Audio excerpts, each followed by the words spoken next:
Vous êtes sur Top Media TV.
Jericho ekoya na makelele. Makelele ozotia ezobungisa makambo. Oya telemelaki lobiko na yo azokima kana makelele oyo. Sala makelele na kombo ya Yesu. Yesu!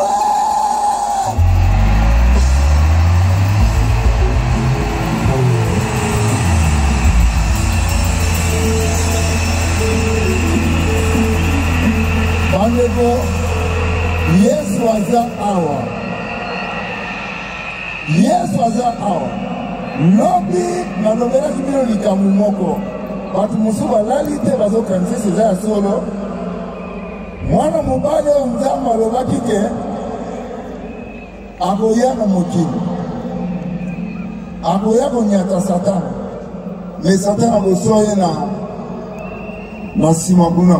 mwana mobali yango na accès bino kombo na ye ezana pathologie ba exagéré te Yesu aza molimo soki Yesu akoti kati na yo okomi Yesu na génération oyo na mboka oyo kobosana te nzambe asali makambo minene mawa na biso oyo balobaka ke profete azalaka na mboka na ye te me azalaka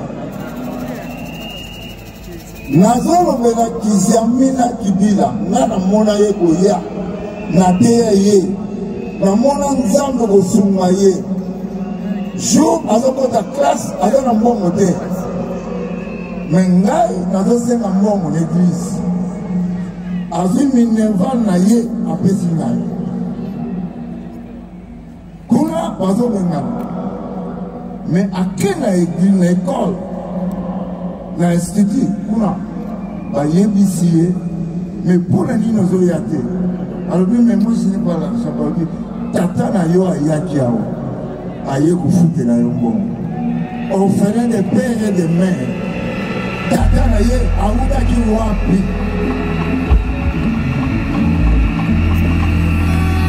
bandeko biso eloko tobengi surnaturel tosombaka yango te tolokotaka yango te me toyamba ye yo moto oza na problème okozala collègue okozala oyebi ye oza na problème lelo tanda problème na yo liboso nzambe azokende olongola yango nalingi so abana kontinue tokema na kombo ya yesu yesu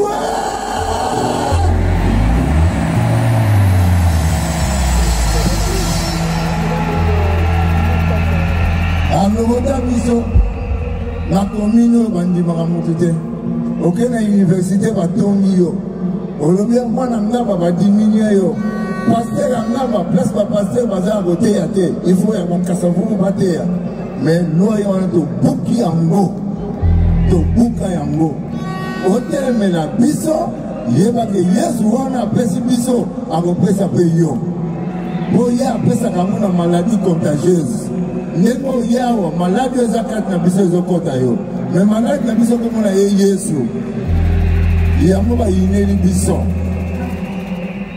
mokili oyo elili na yesu yebake yesu moto akopesa makasi na makambo nyonso oyo nazoloba yamba yango ndenge ezoya soki eza moto mela yango ekobikisa yo oyokanga na miniti moke oyo lelo eza mokolo ya suka losango ya mboka oyo eza na monoko na yo me nazolobela yo ngai mpe nakendaka na bamboka nyonso kaka soki nalobi esalama lelo nyonso boyelo na monoko bimisa po lelo nzambe ye atie yango na kati na yo moto aza na mbeki nyeza yebisaki biso moto aza na mbeki eza yo eza responsabilité na yo ozoyokanga bana nzambe topesana maboko makasi mpo tokumisa yesu na jésus aza awa jésus aza awa jésus aza awa nzambe oyo asilisa guerre ya ngola na monoko na nga aza awa nzambe oyo asalaki bato baya kobeta biso masasi ekotela nzoto te aza awa Kizamina, ouvre ta bouche et parle. Que le Congo soit guéri. Que la maladie du Congo soit guérie. Au nom de...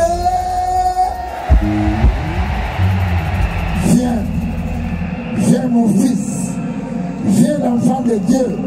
Viens l'évangéliste du Congo. Viens.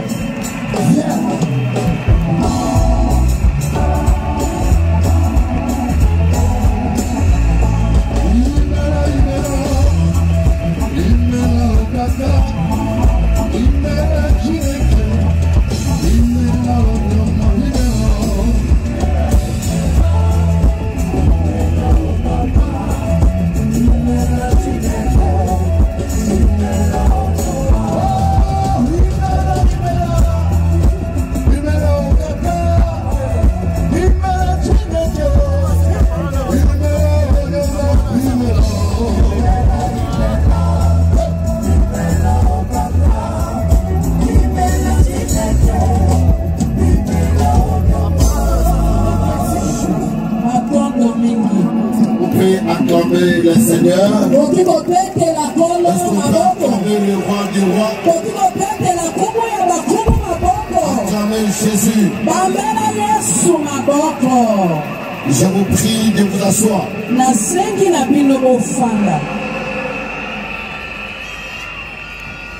Chers frères et sœurs dans les Seigneurs, chers serviteurs de Dieu, je vous dis merci pour votre présence. Je vais recevoir la délégation, mais je voulais vous dire une chose. Ça fait très longtemps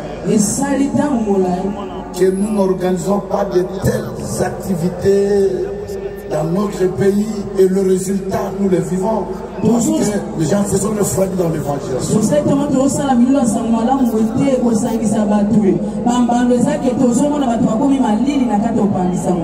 Ce n'est pas aussi la faute des serviteurs de Dieu, mais c'est la situation aussi économique de notre pays. Comme nous sommes là, une journée ici, quand vous prenez l'occasion du stade, podium, instrument, le fait technique est au console, ça nous coûte $60,000 par jour.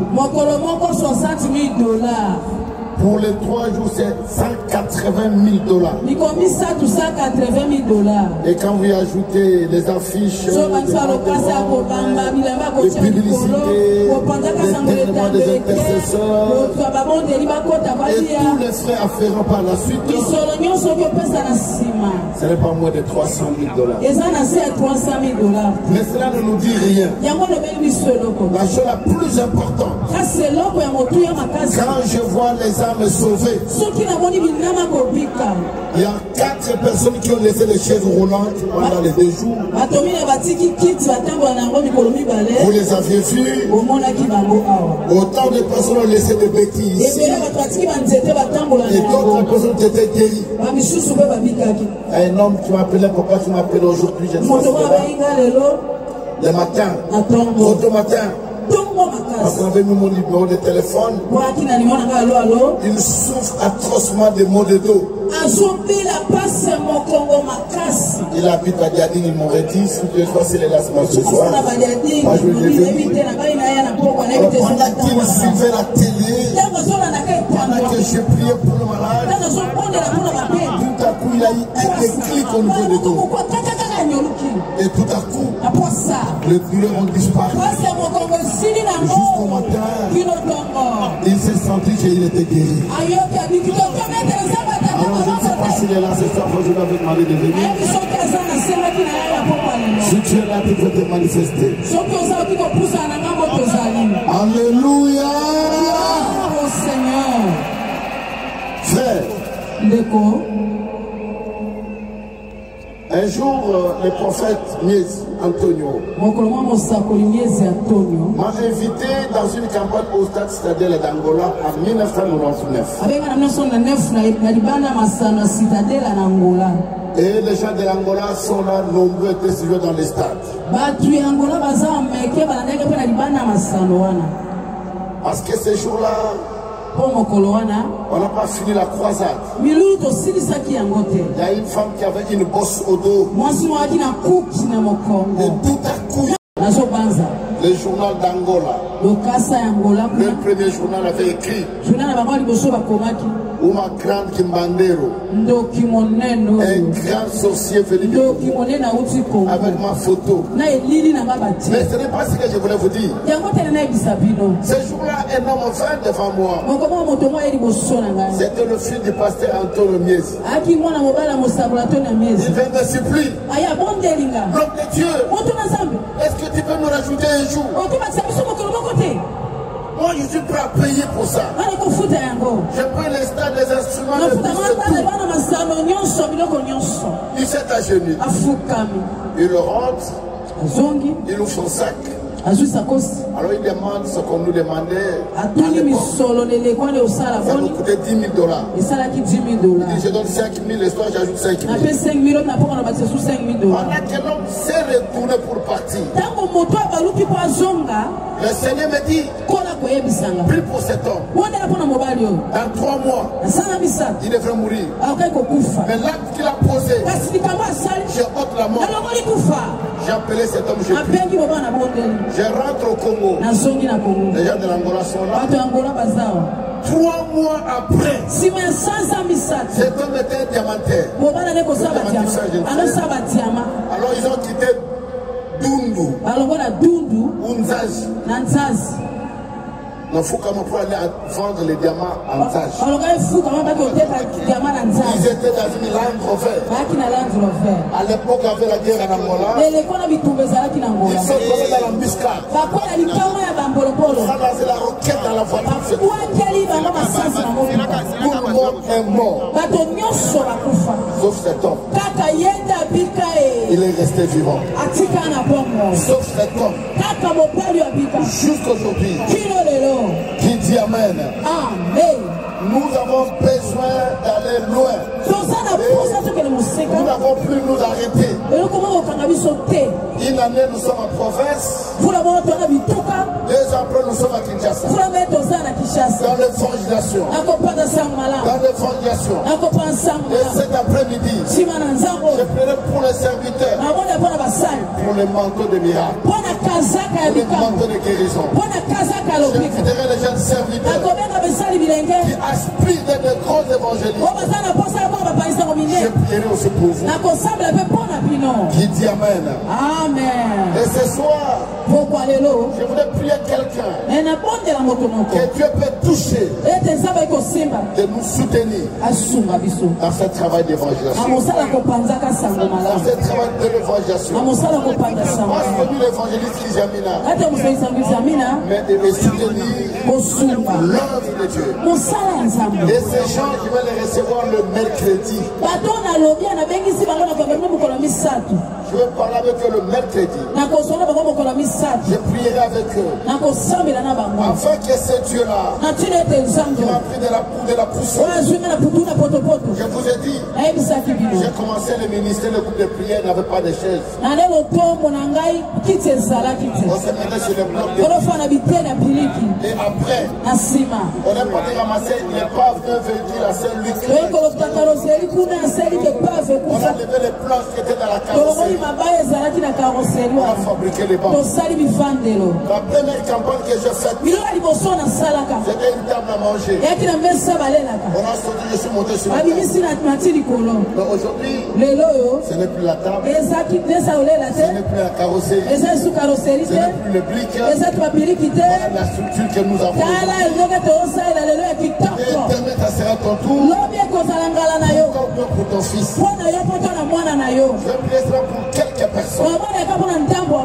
Quelques personnes. Seuls. Donc Dieu touche. Que ce soit à la télé ou ailleurs. Parce que l'année prochaine, je serai dans les Bas-Congo. Dans une grande croisade dans les Bas-Congo. Et si Dieu te touche, pour nous soutenir avec $1 000 ou plus, viens prendre cette enveloppe entre mes mains que tu remettras le mercredi à Yolo. À partir de 14h, je serai là pour prier pour toi. Je vais prier pour quelques enfants. Éternel Dieu Tout-Puissant, tu m'as fait parcourir le monde dans 64 pays, dans 21 stades de football. Annonce ta parole. Moi qui ne suis rien à cause de ton nom. Je te prie Seigneur, les gens qui reçoivent ne sont pas plus riches, mais c'est par la foi.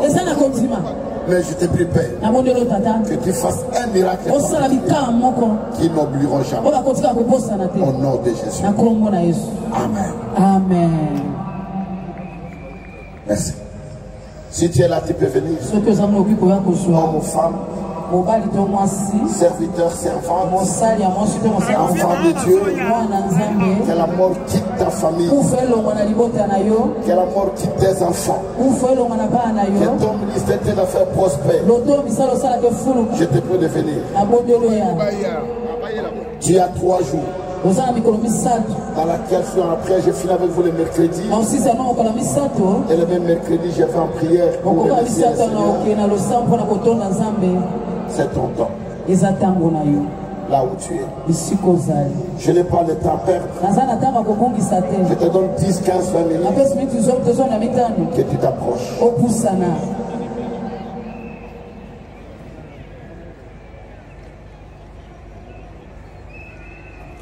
C'est dans les affaires. Je ne sais pas ce que tu fais. Mais c'est ton jour. L'année prochaine, nous prenons rendez-vous dans les Bakongo. Et en 2025, nous sommes ici. J'ai pris quelqu'un. Si tu peux donner 500, tu peux aussi venir prendre. Tu peux donner 500, viens. Merci, papa. Quelqu'un d'autre? Sur le temps où l'eau est agitée, j'ai préparé cette croisade dans 2 mois financièrement. Et Dieu a ouvert des portes. Dieu t'appelle de partout où tu es. Tu peux donner 500. Viens prendre. Merci. Merci. Cet homme est venu me voir dans mon bureau. Viens, papa. Il a introduit, dit, papa, je quitte l'église. Moi et mes enfants, nous quittons l'église. Je lui pose la question. Est-ce qu'il y a un problème pour quitter l'église? Il dit, oui, il y a un problème. Je dis, le problème, c'est quoi? Toi, tu ne nous demandes pas l'argent. Comme tu ne demandes pas l'argent, moi, je quitte. On dit, mais tu sais quand on demande l'argent, il dit, il fuit. Moi, je dois rester. Et à chaque fois, il a tout donné. Que Dieu te bénisse. Merci. C'est ce que sont rares comme ça. Fais vite. Merci beaucoup. Quelle est cette visite? Merci. Le mercredi, je vous reçois dans mon petit bureau. Dans mon chantier là-bas, à partir de 14 h, au croisement Capella et José de Kimwenza. Je voulais vous rencontrer, prier avec vous.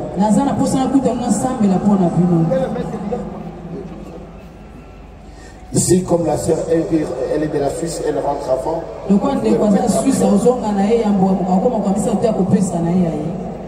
Merci, papa.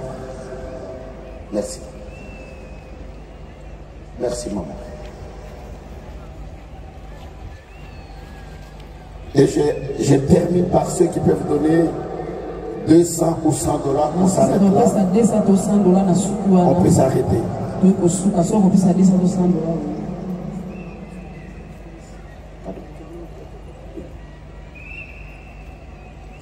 Je vais recevoir les délégations. Et après, vous savez que moi, je ne prêche pas, je ne prends pas beaucoup de temps. Et je ne prends pas aussi beaucoup de temps pour prier pour les miracles. Tu peux donner 200 temps, je vais venir prendre l'enveloppe rapidement. Parce que aussi prier pour le pays, nous allons prier pour le président de la République, nous allons prier pour le gouvernement, nous allons prier pour les assemblées, pour les sénats, et nous allons prier pour les peuples congolais. Que Dieu puisse nous visiter. Que Dieu vous bénisse. Soyez bénis. Soyez bénis. Soyez bénis. Soyez bénis. Quelque chose de transfert se passe maintenant. qui va transformer ta vie, ton ministère de manière très particulière. Et l'année prochaine, quand nous irons au Bas-Congo, ceux qui voulaient nous accompagner peuvent aller avec nous.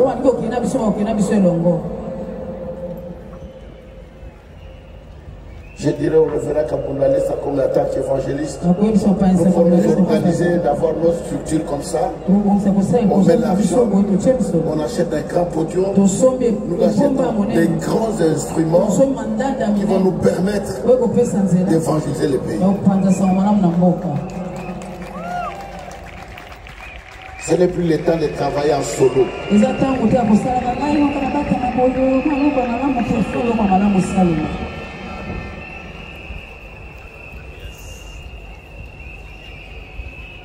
Avancez, avancez. Allez-y.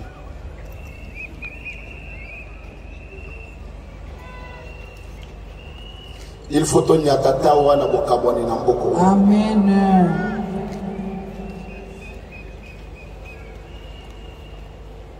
Les Nigériens sont en train de nous malmener sur le plan évangélique. C'est bon. On va dire ils sont toujours ensemble. Lobby na lobaki boye. Soki na mokili oyo banganga kisi bazali banganga ya nzambe pe bazali.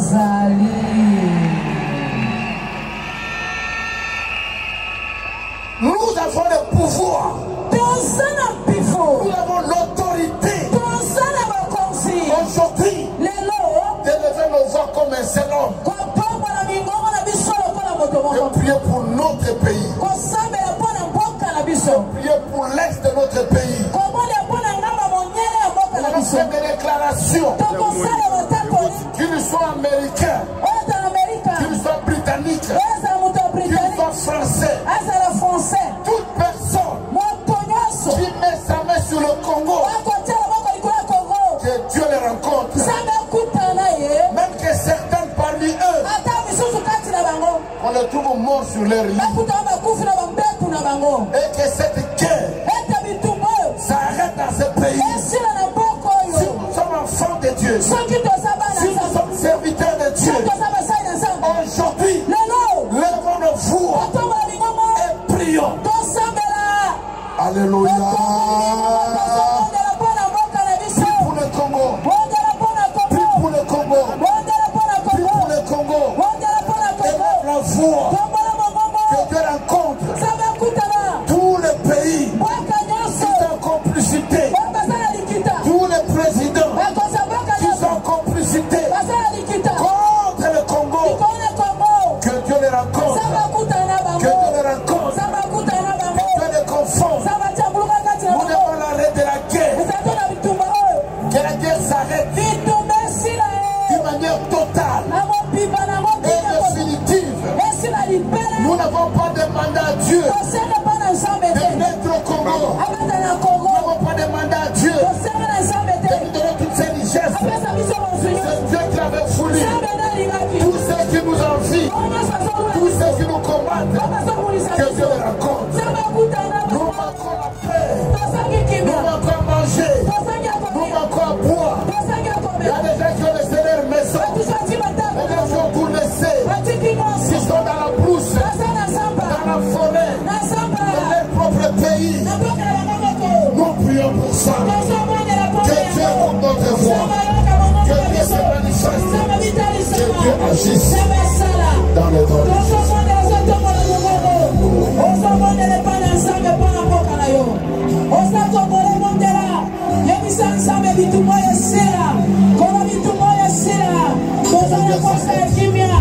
Jésus, nous allons prier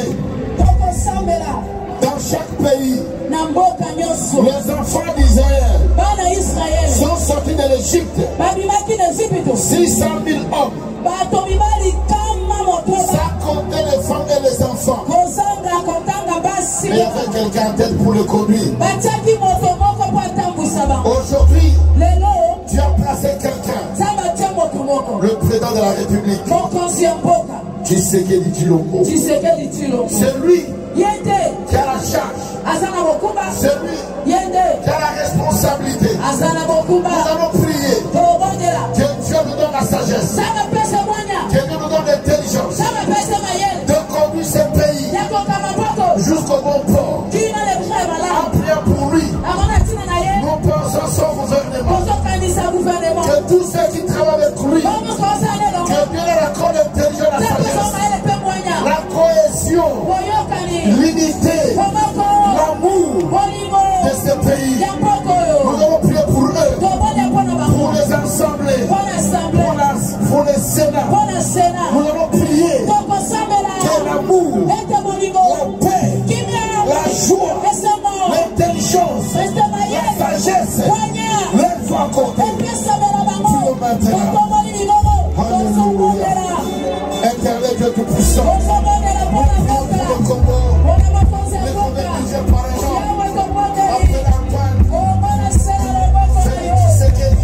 Des livres furent ouverts. Et un autre livre fut ouvert. Celui qui est le livre de vie. Et les morts furent jugés selon leurs œuvres, d'après ce qui était écrit dans ce livre. La mer rendit les morts qui étaient en elle. La mort et le séjour des morts rendu les morts qui étaient en eux. Et chacun fut jugé selon ses œuvres. Et la mort et le séjour des morts furent jetés dans le temps de feu. C'est la seconde mort. Le temps de feu. Quiconque ne fut pas trouvé écrit dans le livre de vie fut jeté dans le temps. Amen. Amen. Seigneur Dieu, que ta parole soit dans ma bouche, un simple instrument devant toi.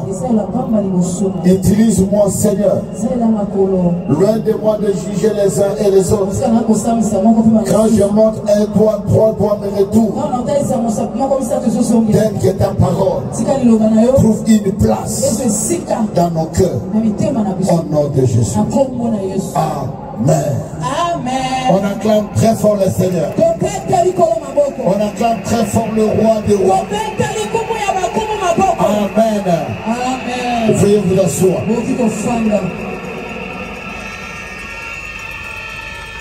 Frères et sœurs dans le Seigneur, chers serviteurs de Dieu servantes, le temps n'est plus.